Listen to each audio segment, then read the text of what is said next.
Hey, Pastor Dave here. Let's talk Josh Buice in G3 Ministries.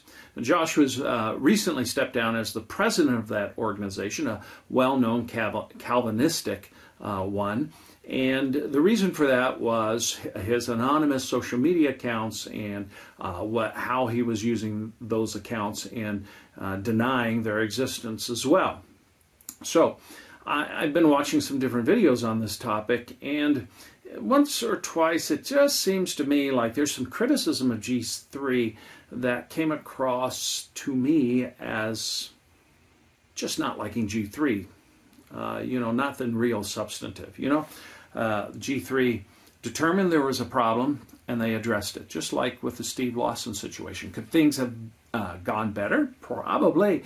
If we're in a sort of a crisis situation and we do an after action review, we'll see things that we could have done better. But in both occasions, a problem was noted and the problem was addressed.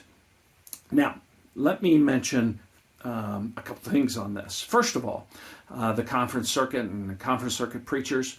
Look, conferences are great, so don't give up on those things. They bring brothers together in the ministry to encourage them, to teach them, to affirm them in biblical truth. So, keep on with that. To respect and really like certain conference speakers. There's nothing wrong with that.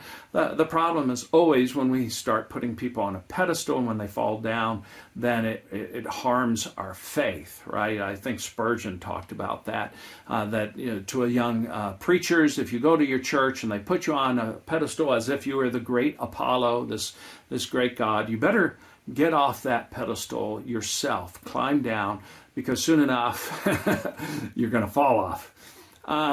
So conference speakers, respecting and really liking certain conference speakers, this is not bad.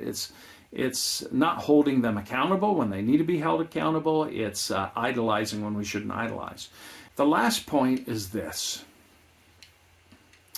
I would encourage my Calvinistic and Reformed brothers never to become prideful and think that, hey, we're the ones that do expository preaching. We're the ones that have such awesome doctrine. But if you look over there, if you look at these charismatics or some other groups, and the scandals that they have, that's because their lack of doctrine and their lack of expository preaching. Nobody should do that. My church, the Lutheran Church of Missouri Synod, my denomination, we obviously have the best doctrine that's out there, but there's no room for pride when it comes to our righteousness either. Why? Because we all have feet of clay. Every Christian, including every Christian listening to this, is at the same time sinful and saint. And we have no reason for boasting in ourselves, but we have every reason for boasting in the Lord God, because He has been gracious to poor miserable sinners like we are. So let's boast in God. Let's respect and enjoy great speakers that bring meaning and encouragement to us, and sometimes even correction. We just won't idolize them, right? You all have a great day. Remember that Jesus does indeed